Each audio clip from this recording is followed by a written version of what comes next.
Radio amatur juga dikenali sebagai ham radio. Ia berfungsi bagi membina jaringan komunikasi melalui radio.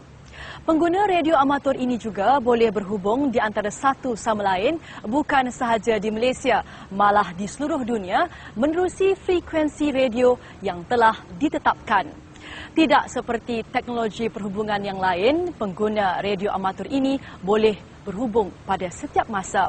Waktu bencana alam, radio amatur amat berguna kepada agensi penyelamat. Wartawan Muhammad Kamal Zakri Zainal mendekati pengguna radio amatur.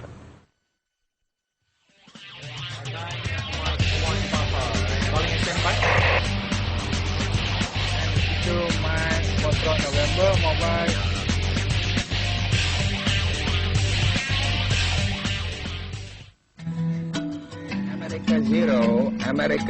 Sejarah radio amatur bermula sejak perhubungan radio digunakan. Pada tahun 1912, Kongres Amerika Syarikat telah meluluskan undang-undang pertama bagi mengawal selia pemancaran radio di Amerika Syarikat.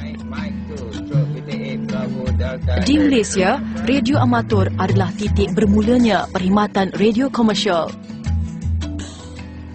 Perkhidmatan radio amatur didefinisikan di dalam Akta Komunikasi dan Multimedia sebagai perkhidmatan radio komunikasi dan dikenali juga sebagai ham radio.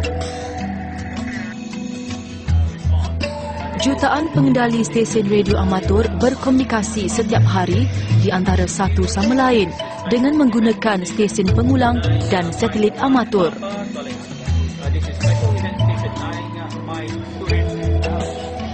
Dia kena angin rebus.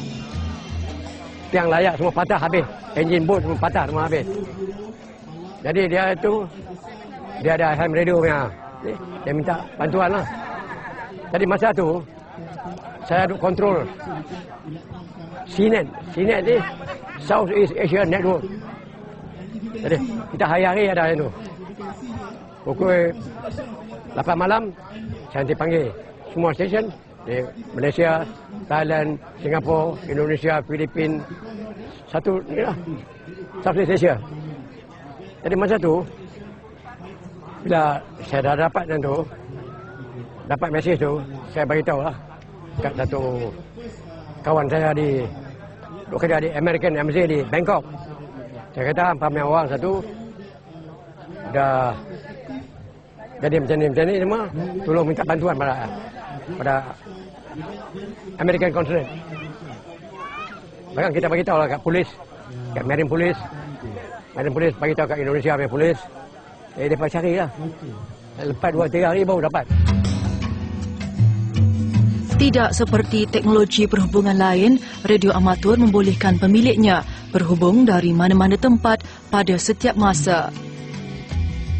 Hobi ini tidak terikat kepada sesuatu masa, tempat dan pendapatan seseorang. Memandangkan ianya mudah dikendalikan, individu yang sentiasa sibuk mendapati ianya seronok digunakan dan mengurangkan tekanan selepas seharian bekerja. Keluarga anda juga boleh berkumpul dan mempelajari hobi unik ini. Kalau yang ini kan kembali ke duka. This is Special Event Station 9 Mike 1 Papa. Special Event Station 9 Mike 1 Papa. 9 Mike number 1 Papa calling CQ and standing by. Special Event Station 9 Mike 1. Basically basic set yang kita perlu beli ialah basic set macam ini untuk VHF set. Harga anggaran lebih kurang 4 hingga 500 mal. Dia boleh berhubung untuk point to point ataupun melalui simplex. Melalui simplex ya. Kalau kita compare penggunaan ya dengan selular ya, cellular phone sangat-sangat murah because kita cuma register je setahun dan bila kita menggunakan tak payah bayaran ya kalau kita compare dengan selular lah. Jadi set macam ni, mobile rig ni, kita hanya memerlukan mobile set ni, PTT dia datang sekali dan antena saja. Jadi itu saja yang diperlukan. Jadi tak adalah kompleks sistem sangat untuk orang yang gemar menceburi bidang ni.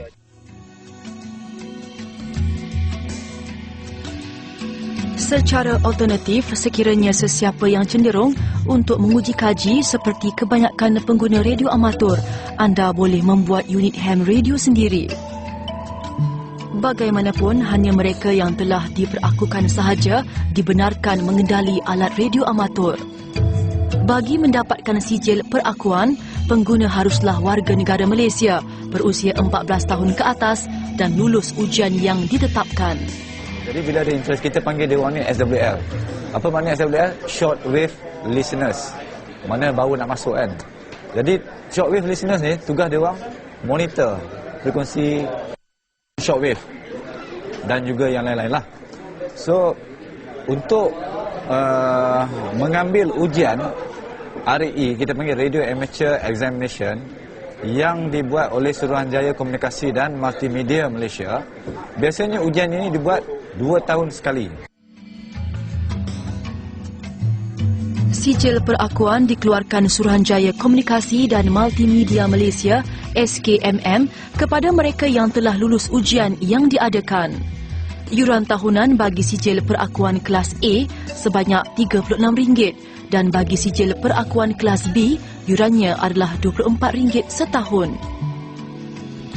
Satu majlis yang menghimpunkan pengguna radio amatur seluruh negara bagi menyambut ulang tahun ke-80 penggunaan radio amatur telah diadakan di Port Dickson, Negeri Sembilan baru-baru ini. Majlis dihadiri bukan sahaja daripada kalangan pengguna radio amatur tempatan, malah turut disertai pengguna dari luar negara termasuk Singapura, Thailand, Indonesia, Brunei, Jepun, Jerman dan Australia. Ia turut dihadiri pengerusi radio amatur sedunia. I would say the benefit of amateur radio is at first it's self-training. You know, you train into radio communication. Then, of course, the communication part means you meet many people worldwide. You know, they say it's amateur radio is like one language. You know, you can meet anybody anywhere. If he is a radio ham, he's like your brother. You know, and there's no borders for amateur radio. Pelbagai aktiviti ditonjolkan untuk menarik perhatian ramai, antaranya jualan gadget peralatan radio amatur dan jualan secara pasar lambak bagi alat radio antik yang kini sukar diperolehi. Radio amatur yang diiktiraf sebagai alat berhubungan penting dalam komuniti radio. Kemudahan sebegini haruslah dipelihara dan dimanfaatkan sebaik-baiknya supaya ianya tidak disalahgunakan untuk kepentingan individu.